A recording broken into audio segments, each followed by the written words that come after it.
গত মাসে উত্তরাখণ্ডের এক টানেলে বন্দি ৪১ জন হতভাগ্য শ্রমিককে এক দমবন্ধ করা নাটকীয় উদ্ধার কার্যের উদ্দেশ্যে বিদেশ থেকে নিয়ে আসা পাহাড় প্রমাণ সব যন্ত্রপাতি আর কলাকুশলীদের ভুল প্রমাণ করে দিয়ে অবশেষে সেই গুহা গহ্বরে পাথরে চাপা পড়ে থাকা মানুষগুলোকে পৃথিবীর আলো নতুন করে দেখালো কারা জানেন নিশ্চয়ই। ইঁদুর গর্ত খুঁড়ে চোরা পথে খনিজ পদার্থ বার করে নিয়ে আসায় হাত পাকানো কয়েকজন নাম না জানা কলাকুশলী। উদারতার চূড়ান্ত উদাহরণস্বরূপ তারা এর পরিবর্তে সামান্য পারিশ্রমিকটুকুও নিতে রাজি হননি।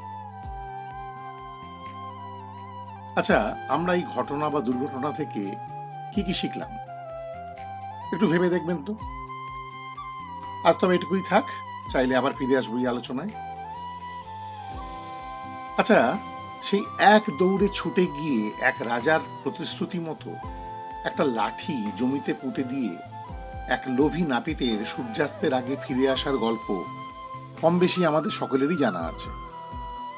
কিন্তু হলে কি হয়, আমরা যখন উঠতে উঠতে উঁচুতে আরো উঁচুতে উঠতে থাকি, আমরা অনেকেই ভুলে যাই যে ট্যাঙ্কের জ্বালানি শেষ হওয়ার আগেই নিরাপদে আমাদের নিচে নেমে আসা উচিত, নচেত সেই ওড়ার শেষটা বড় ভয়ঙ্কর হতে পারে।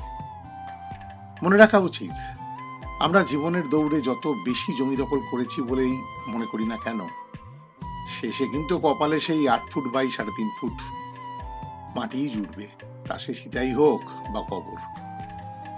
আর এইসব নিয়েই আজকের গল্প ঘোড়দৌড়। আসুন তবে শোনা যাক আজকের গল্প ঘোড়দৌড়। ট্রেনে বা প্লেনে উঠে নিজের সিটে আগের থেকে কাউকে বসে থাকতে দেখলে এক মুহূর্তে মাথায় রক্ত চড়ে যায় শুভর, মানে শুভাশিস মল্লিকের। তার কপাল এমনই যে সেটা তার কপালে হামেশাই ঘটে থাকে।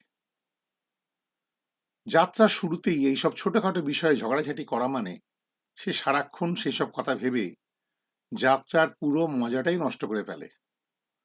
তার ফলে সেই ঘটনা প্রবাহ অনেক সময় বাড়ি ফিরে এসেও অনুভূত হতে থাকে।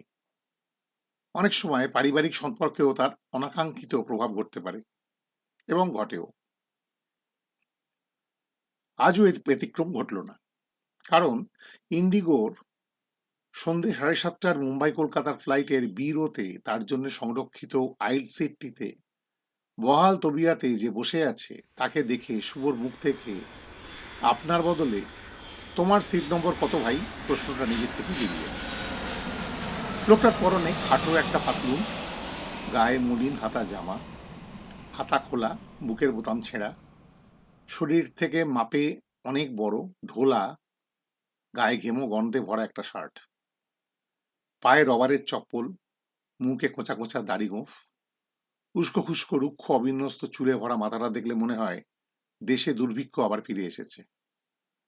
হাতে শক্ত করে ধরা একটা তাপ্পি বসানো বেঢপ মাপের ঝুলি দেখে মনে হয় তাতে করে সে হয়তো কিছু খাবার নিয়ে এসেছে।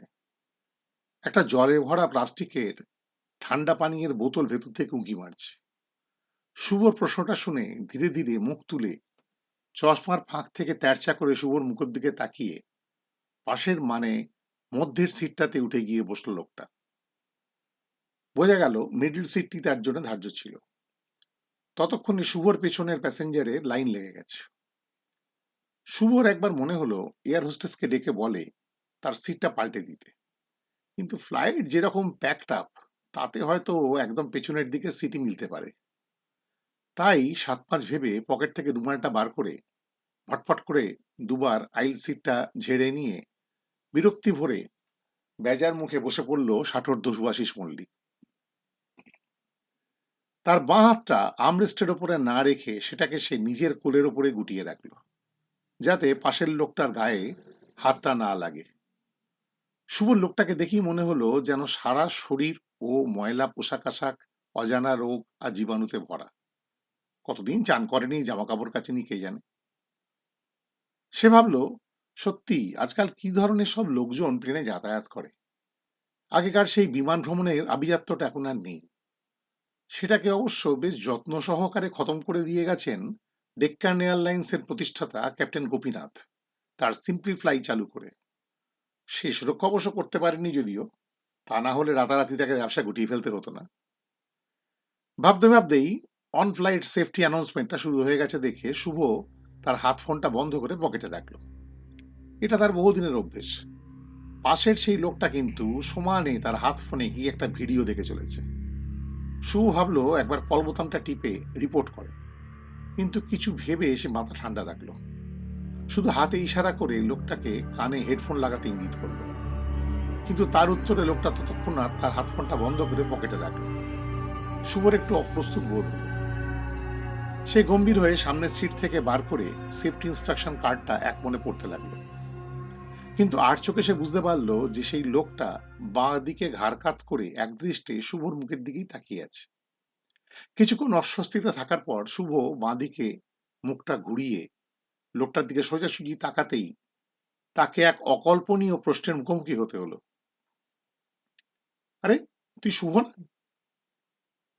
হ্যাঁ, মনে হচ্ছে তুই শুভই।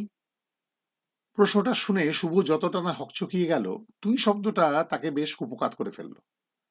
সে একবার ভাবলো হ্যাঁ বলার আগে সে জিজ্ঞেস করে, এই তুই কে বলতো? কিন্তু তুইতে আটকে গিয়ে সে বলল, হ্যাঁ কিন্তু আপনি কে বলুন তো, ঠিক চিনতে পারলাম না। লোকটা করে হেসে বলল, আরে আমাকে আপনি বলছিস কেন? আমি তো হাবিবুল, মোহাম্মদ হাবিবুল ইসলাম। আমরা এক স্কুলে, এক ক্লাসে, একই সেকশনে পড়তাম, ভুলে গেলি? ভুলে গেলি আজ থেকে প্রায় 50 বছর আগের কথা? ক্লাস 8B, আমাদের গ্রামে গজেন্দ্রপুর উচ্চ বিদ্যালয়ের দোতলার বারান্দার শেষের সেই ক্লাস ঘরটা। তুই বসতিস সামনের বেঞ্চের ডান দিকে আর আমি পেছনের বেঞ্চের বাঁ দিকে। কত রোগা ছিলি তখন। মনে পড়ে সেই কমলা বাবুর বাংলা ক্লাস, মানে কমলাকান্তর বাংলা ক্লাস, তারপরে নিতিন স্যারের ইংরেজি ক্লাস, অনন্তবাবু মানে অনন্ত স্যারের অঙ্কের, আর হেডু সামন্তবাবুর ইতিহাসের ক্লাস। তোর ক্লাসে মনিটরিং করা, রেজাল্ট বেরোলেই ফার্স্ট হওয়ার, আমাদের স্কুল কেটে খেলতে যাওয়া, তারপর আরো কত কি, কত স্মৃতি না সব মনে উদয় হয় বল। তখন অবশ্য তোকে আমার সামনে ক্লাসে স্যারেরা প্রশংসা করলে আমার খুবই হিংসে হতো, কিন্তু আজ বুঝেছি যে আমি নিজের বেছানো জালে নিজেই ধরা পড়ে গেছি। নিজের পায়ে আমি নিজেই কুড়ুল মেরেছি ভাই। যাকগে, বাদ দে সব কথা। এবার তোর খবর বল। আমি কিন্তু তোকে দূর থেকে দেখেই চিনেছি, তবে এই সিটে তুই না বসলে অবশ্য আমি তোকে ডেকে বিব্রত করতাম না। এদিকে শুভর তো এতক্ষণে সবই মনে পড়ে গেছে। সে ভাবলো দেখা যখন হয়েই গেছে তখন তো দু কথা বলতেই হয়। সে গম্ভীর হয়ে বলল, আমি এখন মুম্বাইয়ের এক বিখ্যাত ফার্মা কোম্পানির সিনিয়র জোনাল ম্যানেজার ছিলাম। গত মাসে রিটায়ার করে এক্সটেনশনে এখন ইস্টার্ন রিজিয়নের চার্জ নিতে কলকাতায় যাচ্ছি। ফার্মাকোলজিতে মাস্টার্স করেছিলাম জার্মানি থেকে, MBA IIM কলকাতা। এখনো মুম্বাইয়ের কোলাবায় কোম্পানি ফ্ল্যাটে থাকি জানিস। ছেলে স্টেটসে PhD আর মেয়ে সিঙ্গাপুর ইঞ্জিনিয়ারিং শেষ করে MBA করছে। বউ মুম্বাইতে একটা অনলাইন কাউন্সেলিং সার্ভিসেস স্টার্ট তৈরি করেছে, কিছু লোকজনও রেখেছে, ভালোই চলছে। একটু দম নিয়ে এসে বলে চলল, কলকাতার বাইপাসে একটা ফ্ল্যাট কিনেছি বুঝলি, 15 তলার ওপরে। একটা ফরেন ব্যাংকের ভাইস প্রেসিডেন্টকে ভাড়া দিয়েছি। দেশের বাড়িটাকে সাজিয়ে গুজিয়ে লোক রেখে রিসর্ট বানিয়ে দিয়েছি। নদীর পাশেই তো, উইকেন্ডে কলকাতা থেকে অনেকে পিকনিক করতে আসে। মা বাবাকে উটির একটা বৃদ্ধাবাসে রেখে দিয়েছি। নিজেদের ঝামেলা নিজেরাই সামলায় ওরা। নিজে কিছু অনলাইন কনসালটেন্সি করি, তবে অন্য নামে, বুঝতেই পারছিস তো। ভাবছি চাকরি থাকতে থাকতে সিঙ্গাপুরে একটা হোটেল লাগাবো। কথাবার্তা অনেকটা এগিয়ে গেছে জানিস। সেটা হয়ে গেলে ম্যাকাওতে ভাবছি একটা রিসর্ট লিজিয়ে নেব। চাইনিজ ট্যুরিস্ট ট্রাফিক ওখানে খুব বেশি তো, ভালোই চলবে মনে হয়। তাছাড়া ট্যাক্স অ্যাডভান্টেজটা তো আছেই। গত মাসে একটা পর্শে বুক করেছি। কাজের প্রয়োজনে খুব বেশি মুম্বাই পুনে করতে হয় কিনা। এখানে অবশ্য আমি সফার ড্রিভেন জাগুয়ার চাপি, আর বউয়ের অডিটা ও তো নিজেই ড্রাইভ করে নেয়। মেয়ের বিয়ে ঠিক হয়ে গেছে সিডনিতে। ছেলে গ্রিক বংশজাত, ও ওখানে ইনভেস্টমেন্ট ব্যাংকার। সামনের বছরেই ঠিক করেছি পাপুয়া নিউগিনিতে মেয়ের ওয়েডিং পার্টিটা করব। তোকেও বলবো, আশা চাই কিন্তু। আমার ছেলেটা তো আবার ওখানে ওর এক নাইজেরিয়ার পার্টনারের সঙ্গে লিভ ইন করে। এখানে আমি একজন ফিনান্সিয়াল অ্যাডভাইজার রেখেছি, আমার মনিশাসের ইনভেস্টমেন্টের ট্যাক্স প্ল্যানিং করে। জানিস তো এখন অবশ্য বিটকয়েনই লেনদেন বেশি হয়। তোদের ওখানে এক প্রভাবশালী নেতা, মানে তোদের রাজ্যে, আবার আমাকে ওখানে একটা ওষুধের ফ্যাক্টরি লাগাতে পরামর্শ দিয়েছে। জমি নাকি সস্তায় দেবে, তবে 100 লোককে চাকরি দিতে হবে, বুঝলি? কি আবদার বোঝ। যদিও ভোটের পর ছাঁটাই করে দেওয়া যেতে পারে বলে আশ্বাস দিয়েছে। দেখি কি করি। আইপিওতেও যাওয়ার ইচ্ছে আছে। একদমে নিজের কাহিনী আরো কিছুক্ষণ হয়তো চালিয়ে যেত শুভ, কিন্তু হঠাৎ একটা অন ফ্লাইট অ্যানাউন্সমেন্ট হতে চুপ করিয়ে দিল শুভ। সে একটু অপ্রস্তুত হয়ে বলল, হেই দেখ দেখি, আমার কথা তো অনেক বলে ফেললাম, তোর কথাই তো জানলাম না। বল এবার তোর কি খবর? হাসিবুল বলল, আমার বিশেষ কিছু খবর নেই রে। হাসিনাকে বিয়ে করেছিলাম প্রায় 30 বছর আগে। অনেক চেষ্টা করেও মা হতে পারল না। গত বছর ক্যান্সার ধরা পড়ল। ওদিকে তো জানিস অনেক খরচা। সবাই বলল বম্বেতে টাটার হসপিটালে নিয়ে যা। নিয়ে এলাম। টানা 2 মাস ভর্তি ছিল। অনেক লড়াইও দিল। শেষে গত রবিবার বিকেলে সবাইকে সেই লড়াইতে হারিয়ে দিয়ে সে নিজেও সেই লড়াইতে হার স্বীকার করে নিল। ব্যাস, আমি এখন মুক্ত বিহঙ্গ। শুভ দেখল হাসিবুলের চোখে জল। ধরা গলায় সে বলে চলল, ট্রেনের টিকিট পেলাম না, তাই জেরে জুরের সঙ্গে যা ছিল তাই দিয়ে এয়ারই বুক করলাম। বম্বেতে থাকতে হলে তো অনেক টাকা লাগে, কি বল?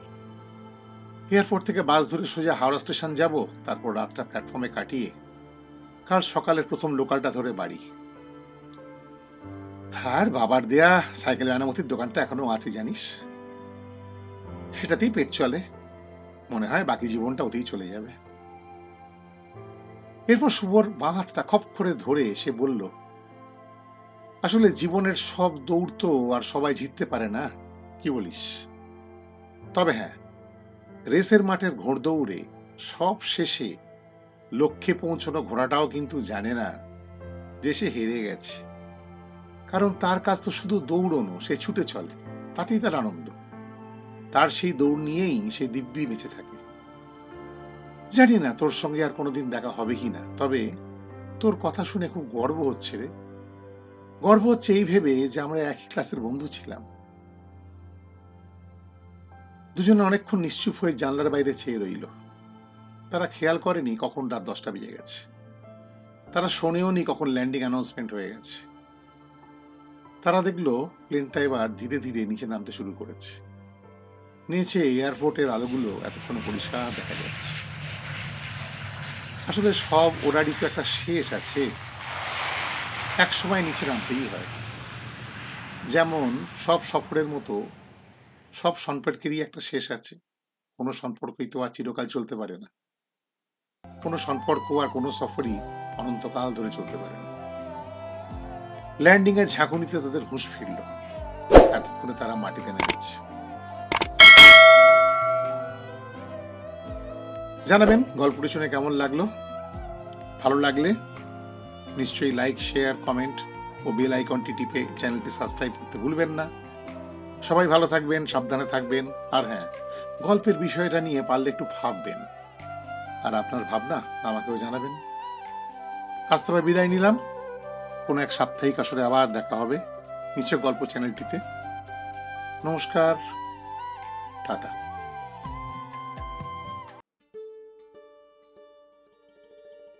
ইউ আর নট অ্যালোন, বা আপনি একা নন।